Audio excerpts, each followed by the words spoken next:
লাইলাতুল কদরের আশায় বিশেষ দোয়া পড়া। 1000 মাস 1000 মাস ইবাদত করলে যে সওয়াব পাওয়া যাবে, লাইলাতুল কদরের এক রাতের ইবাদতের সওয়াব তার চাইতে বেশি হবে। লাইলাতুল কদর অনুসন্ধান করা। রমজানের শেষ দশকের প্রত্যেকটা রাতে কিন্তু শবে কদর হতে পারে, বিশেষ করে বেজোড় রাতে 21, 23, 25, 27, 29 এই রাতগুলোতে লাইলাতুল কদর হওয়ার সম্ভাবনা অনেক জোরালো। সৌদি আরবের মানুষ তাদের বেজোড় রাতে তালাশ করবে, আমরা আমাদের বেজোড় রাতে তালাশ করব ইনশাআল্লাহ। নবীজি সাল্লাল্লাহু আলাইহি সাল্লাম বলেছেন যে তাহাররাউ লাইলাতুল কদর ফিল বিতি মিনাল আশরিল আওয়াখির মিন রমাদান। রমজানের শেষ দশকের বেজোড় রাতগুলোতে তোমরা শবে কদর হতে পারে সে আশা বেশি বেশি করে ইবাদত বন্দেগী করো। লাইলাতুল কদরের ইবাদতকে আল্লাহ বলেছেন লাইলাতুল কদরে খায়রুম মিন আলফি শাহর। 1000 মাস 1000 মাস ইবাদত করলে যে সওয়াব পাওয়া যাবে, লাইলাতুল কদরের এক রাতের ইবাদতের সওয়াব তার চাইতে বেশি হবে। সেই রাত কোনটা আল্লাহ নির্দিষ্ট করেন নাই, এজন্য শেষ দশকের প্রত্যেকটা রাতেই ইবাদত করার চেষ্টা করা, স্পেশালি বেজোড় রাতগুলোতে। লাইলাতুল কদরের আশায় বিশেষ দোয়া পড়া, সেটা কি? আল্লাহুম্মা ইন্নাকা আফুউন তুহিব্বুল আফওয়া ফাআফু আন্নী। আল্লাহ আপনি ক্ষমাশীল, আপনি ক্ষমাকে ভালোবাসেন, অতএব আমাদেরকে ক্ষমা করে দিন।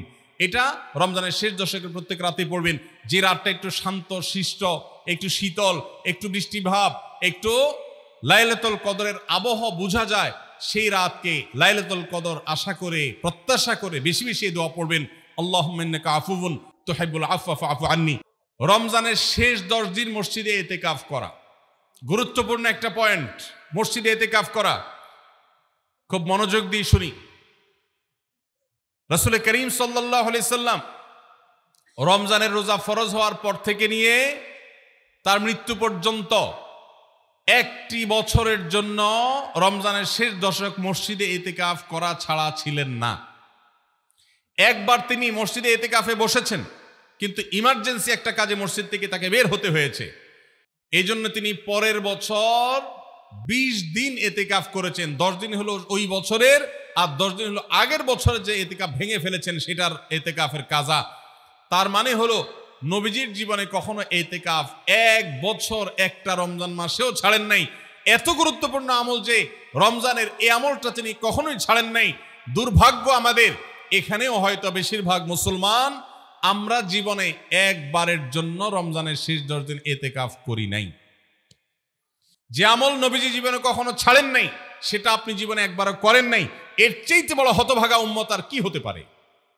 ভাইরা আমার, 3টি আমলের নগদ তৃপ্তি আমি অন্তত অনুভব করি। আমি আমার সে অভিজ্ঞতার আলোকে আপনাদেরকে উদাত্ত আহ্বান করতে চাই, রমজানের শেষ দশকে আপনারা ইতিকাফ করুন। যে 3টি আমলের তৃপ্তি, নগদ স্বাদ, অবর্ণনীয় ভালো লাগা কাজ করে, অন্তর্জগতে প্রশান্তিতে পরিপূর্ণ হয়ে যায়, সেই 3টি ইবাদতের একটি হলো আরাফাতের ময়দানের দোয়া। এটার সাথে কোনো কিছুর কম্পেয়ার হয় না। অবর্ণনীয় এক তৃপ্তি লাগে আরাফাতের ময়দানে দোয়া করতে। দ্বিতীয় হলো সিজদায় গিয়ে চোখের পানি ফেলে আল্লাহর কাছে দোয়া করতে অসম্ভব ভালো লাগা কাজ করে, ভোর রাতে দোয়াতেও একই স্বাদ পাওয়া যায়। আর 3 নম্বর হলো রমজানের শেষ দশকের ইতিকাফ। ইতিকাফ যে একবার করেছে সে জীবনে বারবার করে, তাকে আর ফেরানো যায় না। এজন্য ভাইরা, রমজানের শেষ দশকে আমরা আল্লাহর ঘরে বসে গিয়ে ইতিকাফ করার চেষ্টা করবো তো ইনশাআল্লাহ। অনেক এলাকায় বৃদ্ধ মানুষ, বুড়া মানুষ বসায় দেওয়া হয় টাকা পয়সা দিয়ে। যে টাকা নিয়ে ইতিকাফ করে সেও গুনাহগার, আর যারা টাকা নিয়ে ইতিকাফে বসায় তারাও গুনাহগার, কারণ ইবাদত টাকা পয়সা দিয়ে চলবে না। রমজানের শেষ দশক মসজিদে ইতিকাফ করবো তো ইনশাআল্লাহ। আল্লাহ আমাদেরকে তৌফিক দান করুন। যুবক ভাইরা, একটাবার বসে দেখেন, অসম্ভব ভালো লাগা কাজ করে, মনে হয় যে আল্লাহর মেহমান আমি, এই ফিলটা হয়। কারণ আল্লাহর ঘরে এসে বসে আছেন আপনি কারোর কাছে কোনো কিছু চেয়েছেন, চাইতে চাইতে একটা পর্যায়ে তার পাও জড়িয়ে বসে গেলেন, একদম বসে গেলেন, তার ঘরের সামনে বসে পড়লেন। ইতিকাফটা অনেকটা এরকম। রমজানের প্রথম 20 দিন আল্লাহর কাছে হাত দিয়ে দোয়া করলাম, আর শেষ 10 দিন একজন মসজিদে গাঁট্টি বসকা নিয়ে পড়ে গেলাম। ব্যাপারটা হলো কারো পায়ে ধরে পড়ে যাওয়ার মতো। আশা করা যায় ইতিকাফকারীকে আল্লাহ তাআলা ক্ষমা না করে মসজিদ থেকে ফেরাবেন না। এজন্য ইতিকাফ করার চেষ্টা করবো তো ইনশাআল্লাহ। আমরা ব্যস্ততার অজুহাত দেই। ভাইরা আমার, যে কোনো মুহূর্তে দুনিয়া থেকে চলে যেতে হতে পারে। এই জন্য এই রমজানে প্ল্যান করেন, যত ব্যস্ত হন না কেন।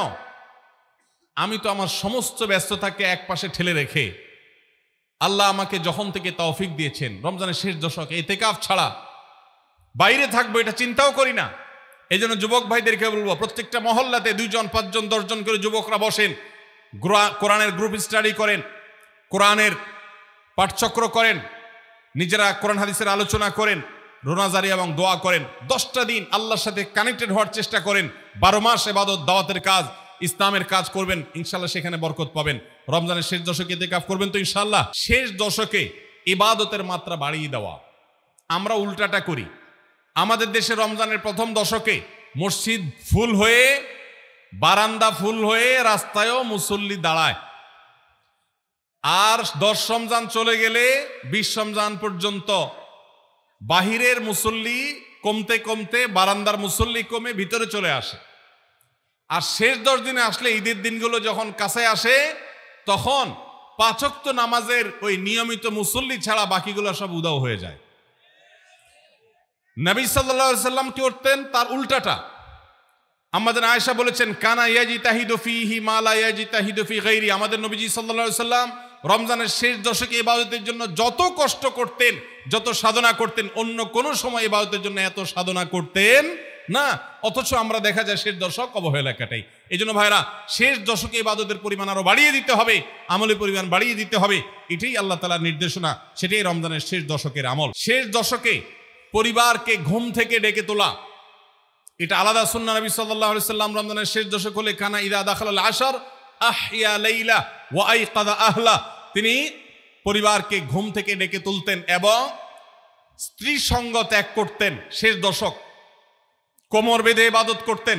এটা 24 নম্বর আমল। তাহলে শেষ দশক পরিবারকে ঘুম থেকে ডেকে তোলা। নবীজি অন্য কোনো সময় ঘুম থেকে ইবাদতের জন্য ডাকতেন না, নফল নামাজ যার ইচ্ছা সে পড়বে, যার ইচ্ছা পড়বে না। কিন্তু শেষ দশক এত বড় অফার, এত বড় সুযোগ, কারণ লাইলাতুল কদর শেষ দশকে আছে।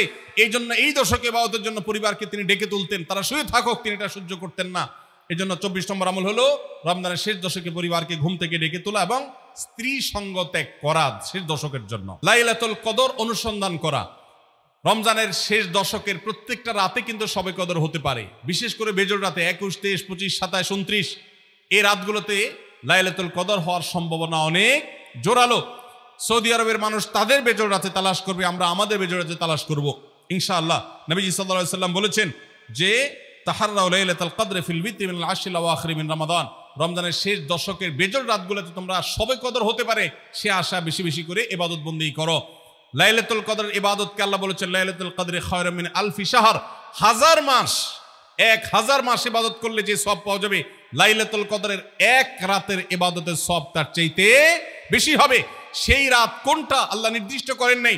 এই জন্য শেষ দশকের প্রত্যেকটা রাতেই ইবাদত করার চেষ্টা করা, স্পেশালি বেজোড় রাতগুলোতে। লাইলাতুল কদরের আশায় বিশেষ দোয়া পড়া, সেটা কি?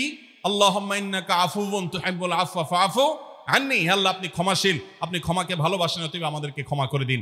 এটা রমজানের শেষ দশকের প্রত্যেক রাতেই পড়বেন।